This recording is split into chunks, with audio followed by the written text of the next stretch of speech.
The secrets of Pokemon Legends Arceus are slowly being unveiled, and with the recent cover art reveal, my curiosity continues to increase. When it comes to the story of Legends Arceus, there's a lot of potential, with it being set in an older Sinnoh region with the promise of Arceus' story. And from this beautiful artwork, we can see that it's basically showing everything off in a way that makes you want to explore things. Of course, with Mount Coronet as the central focus. The first trailer showed this off extensively, and that only makes sense because this is the place where everything goes down. It's even thought to be the place from which Arceus came to the Sinnoh region and began creation, going from the center outward, as we hear from Cyrus when we first meet him. According to one theory, Mount Coronet is where the Sinnoh region began, in a newly created world, a world where only time flowed and space expanded.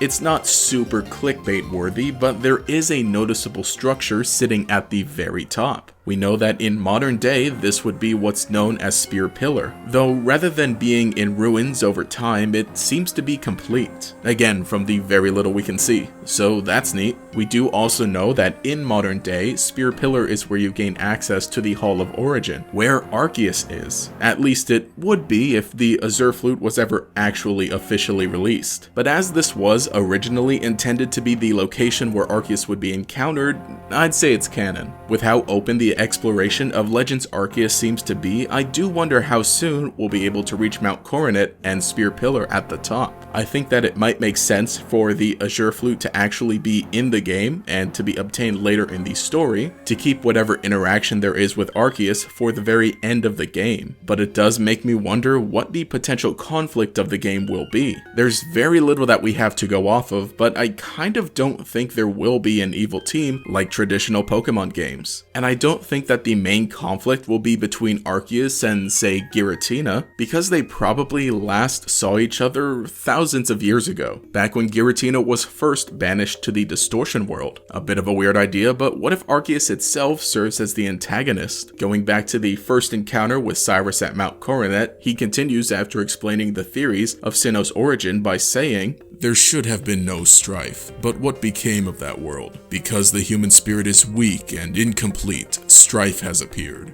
This world is being ruined by it. I find the state of things to be deplorable." I'm not saying that Cyrus was right, but it has got me thinking. We'll be playing in a Sinnoh region where people are beginning to spread out and explore. The Pokeballs we'll be using will probably be some of the first invented. So what if Arceus, as a guardian of the Sinnoh region, sees this as a threat to the land and the Pokemon living there? It would be an interesting explanation for the emblem on the player characters' outfits that everyone has noticed resembles Team Galactic's emblem. That'd be an interesting twist if we were the evil team, from a certain point of view. I do want to say that the structures on Spear Pillar seem to be man-made. So what if they were originally constructed in honor of Arceus, but maybe a misunderstanding between Arceus and humans causes the conflict and he goes a bit wild and destroys the ruins? I definitely do think that a main plot element explored in these games will be the relationship between people and Pokemon, as I've sort of discussed before. Since this will be one of the first big interactions with a wild Arceus officially released in a game, it's bound to be a big deal, especially with how much importance has been placed on Arceus in the recent years since Generation 4. With the awe-inspiring landscapes presented in Legends Arceus, I can't help but feel a foreboding threat underneath the surface of this game.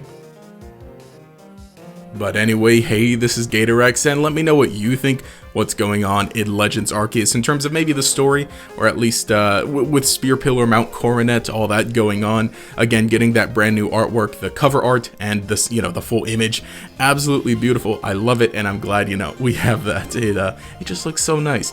But, just a small little tidbit of showing off what's on top of Mount Coronet. Obviously, it's super small, so you can't get a whole lot of that, but just kind of discussing some more ideas that I had, because I don't really think I've made a huge video, or at least a video like this about some ideas of the plot, maybe, or just ideas of how things are going to connect, specifically around Mount Coronet, because that's the very important final boss location of the game, pretty obviously. But let me know your thoughts and ideas in the comments below. I guess sort of predictions before the next trailer comes out, potentially within the next month. But if you enjoyed the video, remember to leave a like and subscribe to show your support.